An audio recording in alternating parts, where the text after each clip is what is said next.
the worker's perspective, it's just like think of the workers as the consumers in a perfectly competitive output market. Very competitive output market, the consumers can easily shop across all the firms they might buy from. In a perfectly competitive input market, workers can easily shop among all firms they might work for. Okay? That's a good question. Other questions? Okay, now let's think about the long run. This was the short run. Let's think for a minute about long run labor demand. Think for a second about long run labor demand. Well, what's different? The only thing that's different is in the long run, capital can adjust as well. The only thing different about the long run, all the intuition, everything's the same. It's just that capital can adjust as well. And what this means is that long run labor demand is more elastic than short run labor demand. Okay? So we could see this in figure 15 too. Okay? So the figure shows two different short run labor demand curves at two different levels of capital. Okay? So the short run labor demand when K bar equals 32 is that lower one. The short run labor demand when K bar equals 108 is the higher one. And what this says is, in the short run, you've got these two labor demand curves. In the long run, you can optimize capital. You can pick a point on either curve depending on which level of capital you choose. And by definition, that allows you to be more elastic in choosing your labor. You're more flexible because you can optimize not just over workers, but over machines as well. It's the same intuition we developed before talking about short run and long run costs. If the long run cost curve was a lower envelope of the short run cost curves. Same thing here. This implies that the long run labor demand is more elastic because I basically am more flexible. I not only can choose along a curve, I can choose which curve I use. And by definition, that means that the long run is more elastic. Okay, just a small sort of side point there. Now, last thing I want to talk about here is capital demand.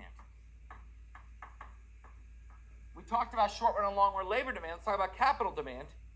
It basically is the same thing. Capital demand is the exact same intuition. You want to get machines until the marginal product of capital, marginal product of the next machine, times the price you get for your good equals the interest rate. It's the same condition. So we want to hire workers, so the marginal product of labor times the price of our good equals the wage rate. Want to invest in more machines until the marginal product of capital of the next machine times the price for our good is equal to the interest rate. So it's the exact same logic. Here's the marginal cost. The next unit of capital, remember, we talked about the intuition, you're always renting things. So think about renting a machine. The next machine costs R to rent. Do you want to rent it? Well, it depends. What will it produce? And what can you sell that stuff for? So you rent the next machine if the marginal product of capital, if the goods it produces, times what you sell those goods for, you want to do that until that equals the interest rate. Okay? Questions about that? Yeah. So like machines that you buy and own? Yeah, we're going to talk about that a lot starting next lecture. Right now, I think I just put this down here. We'll come back to it, but I'm going to focus on labor for this lecture. Okay? So let's focus on labor. So I just put that down there. We'll come back to capital, but focus on labor for a minute and make sure you understand where labor demand comes from. Now let's talk about where does labor supply come from. We talked about at the firm level, labor supply is perfectly elastic. So go back to figure 15.1. That was a firm level curve, okay? That was a firm level curve. That's a perfectly elastic labor supply to a firm. But that doesn't mean labor supply to the market's perfectly elastic. So now we want to derive market labor supply. So I'll call this deriving market labor supply. Deriving market labor supply. Okay? Now, this is basically the question of how do we model how hard people want to work? This is once again getting into what makes economics exciting. Okay? You sort of knew that economics was involved in how much Ford car charged for a car.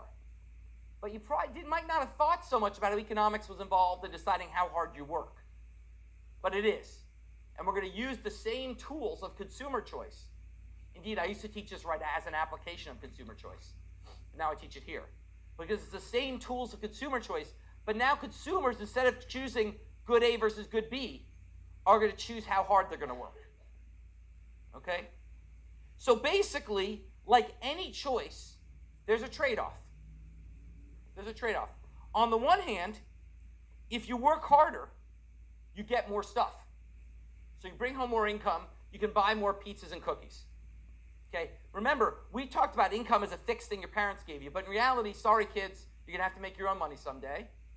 Okay? In reality, you're going to make a Y. It's not going to be given to you. So if you want to buy more pizza and cookies, you're going to have to raise your Y. It's not going to be given. Okay? So the reason you want to work harder is to buy more pizza and cookies. Okay, that is normal people actually don't like work. Newsflash. Okay? Normal people actually like leisure. There's a thing called leisure, it turns out. Okay, normal people like it. Okay? So the trade-off for regular people, it's always a hard thing to teach at MIT, okay, is that basically the trade-off is if you work harder, you get more stuff, but you spend more time doing something you don't want to do. Now, this is weird.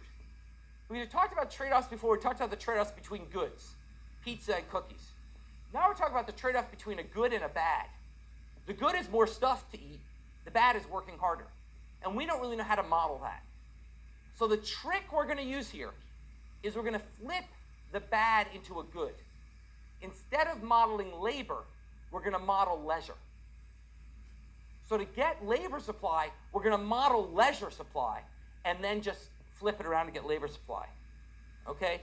So that is, we're going to say your ultimate labor supply, the amount of hours you work, amount of hours you work, call them H, okay, is equal to 24 minus,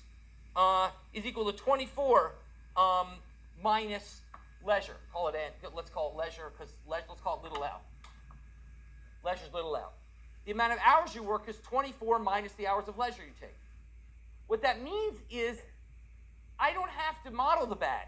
I can model the good and just use this simple reflection equation to get the bad. Okay? So this is the trick in economics, a good modeling trick. We don't model bads, we don't have to do the trade-off between a bad and a good. We don't have to do the trade-off between two goods. So turn the bad into a good. Don't model work, model leisure. Don't model your hours. You work, model how many hours of leisure. Okay? This is a general modeling trick. So what we want to ask is, now, not how do we derive the supply of labor, how do we derive the demand for leisure? How do we derive how much leisure people want? Well, once I say it that way, you know what to do, which is I just said they're two goods, consumption and leisure. I want to know how much of one good you choose, of each good you choose. Well, that's a consumer choice problem. You know how to do that. Okay? So basically take figure 15.3. Okay?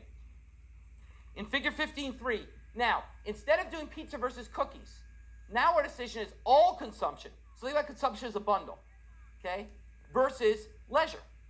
So on the y-axis is how the goods you choose. On the x-axis is how much leisure you take. Okay, it says N, but actually it should be little l. Okay, should be little l. So let's call that little l. Okay, so basically, as you go more positive on the x-axis, that's more leisure. But because this equation, that implies as you go to the left on the x-axis, that's more work. Okay? Yeah. H is hours of work. H is hours of work. So as you go to the left, you work more. As you go to the right, you take more leisure. But we're modeling the good, which is leisure. And then we just go to our standard, consumer choice equation. We have a budget constraint and preferences. The indifference curve comes from your utility function. It comes from your indifference between how much you consume and how much leisure you take. And the indifference curve comes from like any consumer choice decision. But instead of choosing pizza and cookies, now it's how much stuff you want versus how much leisure you want to take. So it's the same sort of indifference curve. The budget constraint comes from what the market tells you is the cost of leisure. What is the price of leisure? What is the price of leisure? Someone else? Someone else got it? Yeah. Wage. Your wage. Why is that the price of leisure? Because every hour you don't work is another hour of wage you don't get. Which we call what? Opportunity cost. Remember, prices and opportunity costs are the same thing in economics. Here's once again where it gets interesting to apply what we've learned, which is that basically, this is why once again they call economics a dismal science. Instead of having fun sitting around, we're telling you, by the way, you could be working and making a wage. So you're actually spending money by taking leisure. By taking leisure, you are spending money. What are you spending? You're spending the money you could be earning. So the opportunity, so leisure has a price. And the price of leisure is the wage. It's what you could be earning if you were working. So the budget constraint has the slope of minus W.